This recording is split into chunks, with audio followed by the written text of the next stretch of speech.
바로 지금 중국이 일단 치고 들어왔죠. 물론 뭐 김정은 쪽은 뭐 먼저 쳤지만 지금은 사실은 김정은보다도 중국 쪽이 더 문제가 되는데,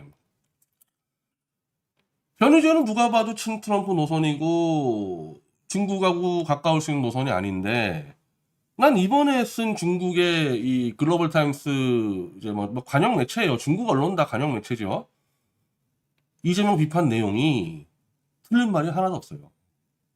그러니까 이거는 반중이고 친중을 떠나서요. 이 이재명이가 트럼프 앞에서 푸들처럼 기어다닌 것 플러스 알파, 왜 쓸데없이 CSIS 가서 안미 경중의 시대는 끝났다. 우리는 안보도 미국이랑 할 거고 경제도 미국이랑 할 거고 중국은 그냥 이웃집에 있는 그 형편없는 놈, 오다 가다 씨 복도에서 마주치면 인사만 하는 그런 관계로 지내겠다.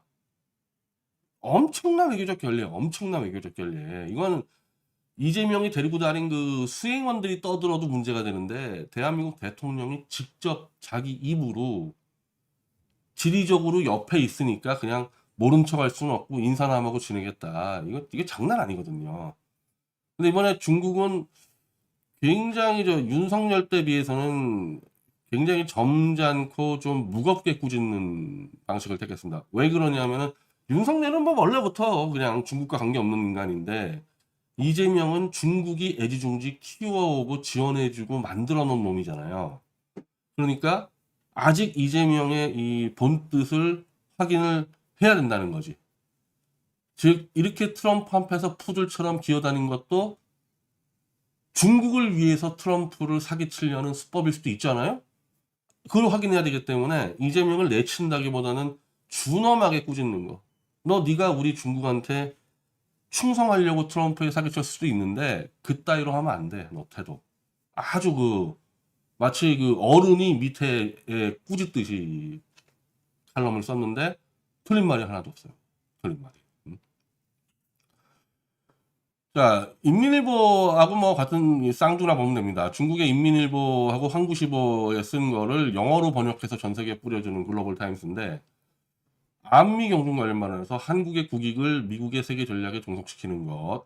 그러니까 이거는 미국도 그런 식으로 얘기를 하지 않고, 언제 미국이 한국한테 공식적으로 너는 안보도 미국, 경제도 미국이야, 너 중국이랑 놀면 죽어, 그런 식으로 얘기를 안 하잖아요. 미국도. 미국의 속내는 그럴 수 있지만은 외교 원사로 그렇게 얘기를 하지 않는데, 왜 대통령이라는 놈이 그따위로 떠들어대느냐. 그러면 당연히 이거는 대통령의 발언이니까 미국의 전략에 종속되는 걸 수밖에 없죠. 말을 뱉었잖아. 이미 뱉었잖아. 자, 이재명은 한국이 안보는 미국, 경제는 중국 입장을 더 지속하겠습니다. 아까 어제도 설명했지만요, 한국이 이런 정책을 쓴 적도 없어요. 한국이 언제 안보는 미국, 경제는 중국을 썼습니까?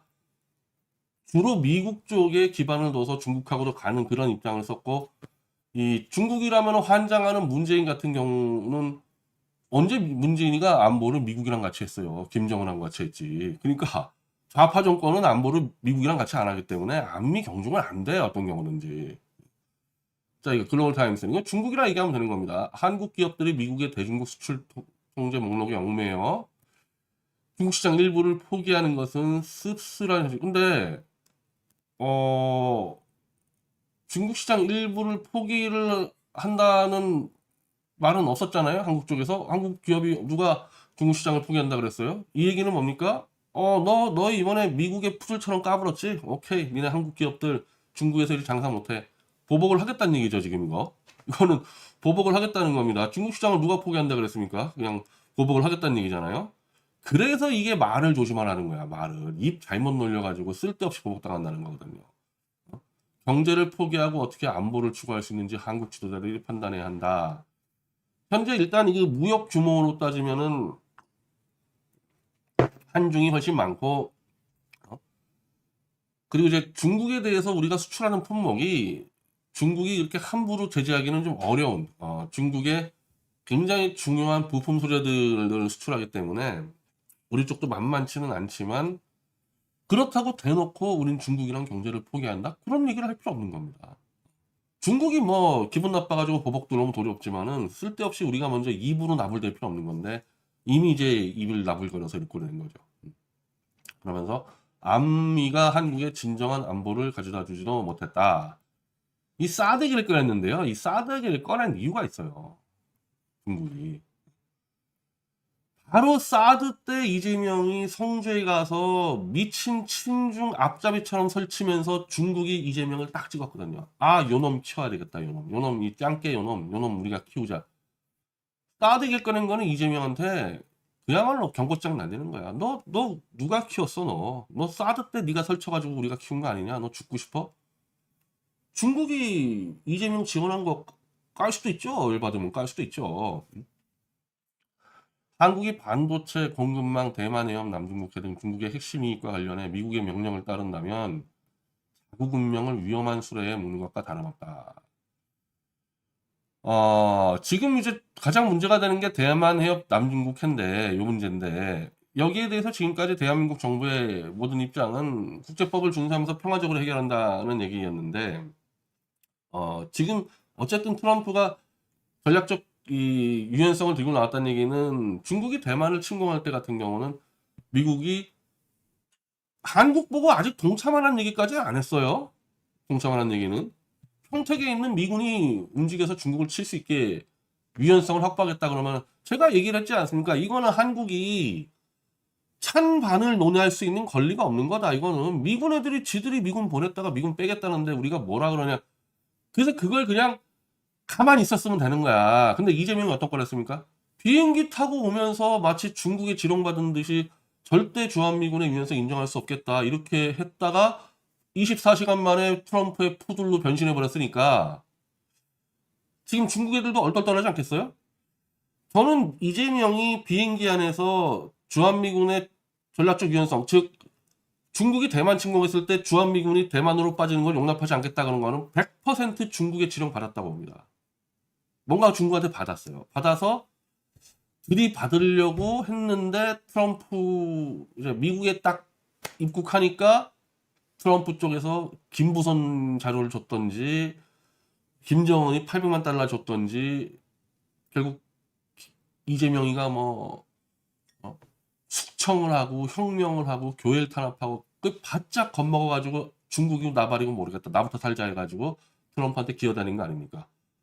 그러면 중국 입장에서는 이놈은 딱 24시간 만에 배신 때렸거든요. 지금 24시간 만에.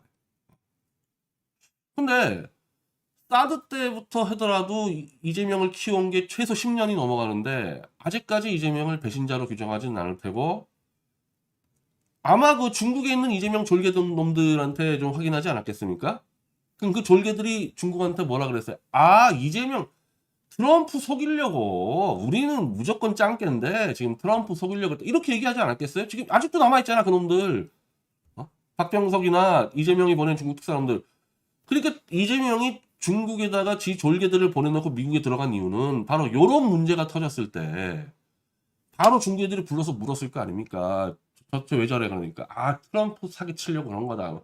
그러니까 지금 굉장히 점잖은 수준의 칼럼 나온 겁니다. 만약에 중국이 진짜 이재명에 배반당했다 그러면요. 그때 윤석열이 했듯이 불질러 버리겠다, 불사워 태워 버리겠다 그 말 나왔어야 되는데 지금 굉장히 점잖은 칼럼을 쓰고 있지 않습니까 이게. 그래서 한국 정치 엘리트들이 자국의 장기적 이익에 기반한 독립적 판단을 내리기 위해 더 강력한 전략적 결을 보여야겠다. 아직까지 이재명을 버리지 않겠다는 거죠. 요 놈은 우리가 키운 놈이니까. 이렇게 된 거예요. 이게.